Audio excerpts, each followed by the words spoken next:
Let's bring it back to my hometown of Minneapolis, Minnesota. Do you guys remember last year when Champlain Park High School girls softball team won the state championship, and we all found out publicly that they had a male-born pitcher that not only won them the state championship, but dominated along the way.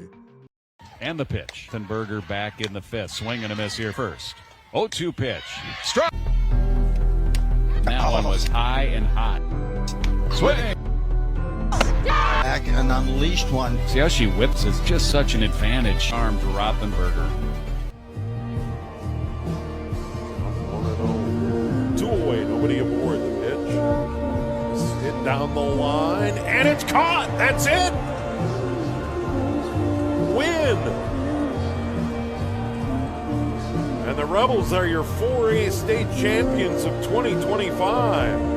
Well, that is the pitcher that won them that state championship, quote unquote, Marissa Rothenberger. So he carried his team to the Minnesota Girls Softball State Championship, beating Bloomington Jefferson 6-0.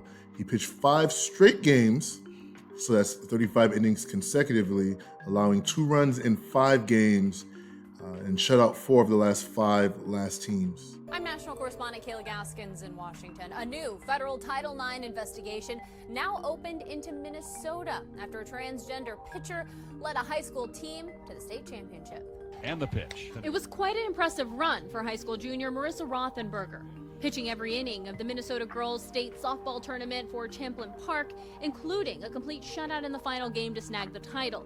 Not everyone thinks it was a level playing field. Rothenberger is transgender. What's not to like about having a male ringer on the team? Except it's cheating, of course. On Thursday, the Department of Health and Human Services opened a Title IX investigation into the state of Minnesota for allowing Rothenberger to play. This investigation launched the day after the U.S. Department of Education concluded their investigation into California, finding the state in violation of Title IX for allowing transgender athletes to compete in girls and women's sport. Brought to center stage after a transgender athlete won 2 state titles for track and field. There are issues of fairness here. I think the question is, whose job is this to fix? Do we think the leader of the free world, Donald Trump, should be weighing in because he doesn't trust a sporting body to solve the problem? President Trump's Liberals do everything to remind us about the wealth gap and the lack of opportunities for women. When it comes to being philosophically consistent, that's something they cannot do, and they will contradict themselves if given enough time to just speak. It robs girls and women of opportunity. If you allow men to compete in women's sports, the scholarship opportunities will end up going to more men because biologically they're men. We're robbing young girls of the opportunity to achieve partial or full scholarships to universities that would have been out of their price range for their family. We stole that opportunity for them to live out their dream and go to a top-tier university and represent that school in their athletic program. This is what postmodernism breeds.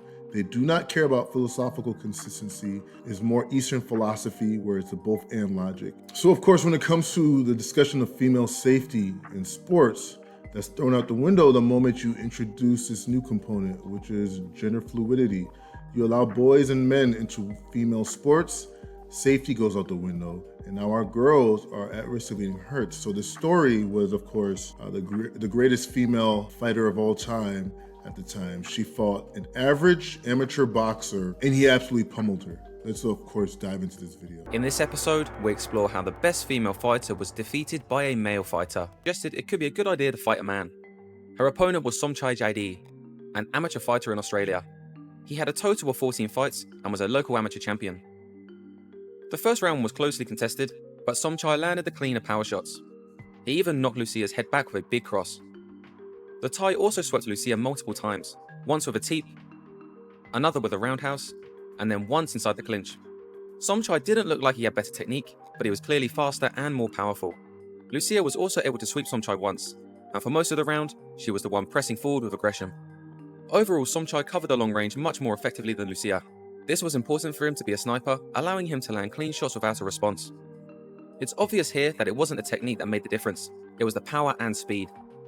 In the second round, it was clear that Lucia wanted to overwhelm her opponent and tried to steamroll him. She was able to put Somchai onto the ropes and start swinging. After landing several big punches, she had her opponent cornered.